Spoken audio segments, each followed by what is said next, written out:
अगर आप SS music से जुड़े रहना चाहते हैं तो इस चैनल को सब्सक्राइब करें और बेल आइकन को दबाना ना भूलें। बोलो बोलो केसरनाथ की Ajit mobile Maharajganj music by Prakash Chandravanshi. हमरा जानवा के लाला सब पूरा दी भोला जी, भीगो वीडियो पहिट करा दी भोला जी। हमरा जानवा के लाला सब पूरा दी भोला जी, भीगो वीडियो पहिट करा दी भोला जी। सुनिए भोले दानी रहुए से कहो तानी, हमरा दिलवा के बिया ऊपर आनावा।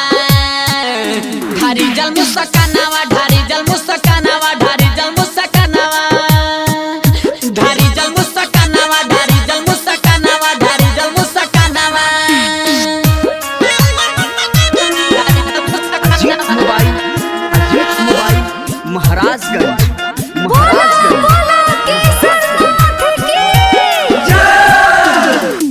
हमरा दिलावा के बारी उहे जान भोला जी, रउआ एक बार कदी चमत्कार भोला जी। हमरा दिलावा के बारी उहे जान भोला जी, रउआ एक बार कदी चमत्कार भोला जी। बड़ी कमनो उपाय ओके हिट कराई, ओकरा बिना नहीं लागता बेमानवा।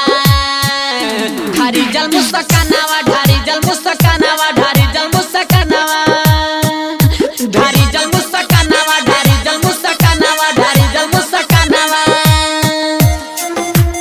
अजीत मोबाइल महाराजगंज सूर संगम रिकॉर्डिंग स्टूडियो साहिबगंज। सनु दीपक कावर उठाई भोला जी, कहे परकाश के सपना पुराई भोला जी। पंकज धीरज कावर उठाई भोला जी, कहे राजू के सपना पुराई भोला जी। हई छोटा कानी रहू संगे राजा राई फल भाई, कहता बे सुन लोग गानावा। ढारी जल मुस्कानावा, ढारी जल मुस्कानावा, ढारी जल मुस्कानावा, ढारी जल मुस्कानावा, ढारी जल मुस्कानावा, ढारी जल मुस्कानावा। हर हर महादेव। Contact number 7352676438।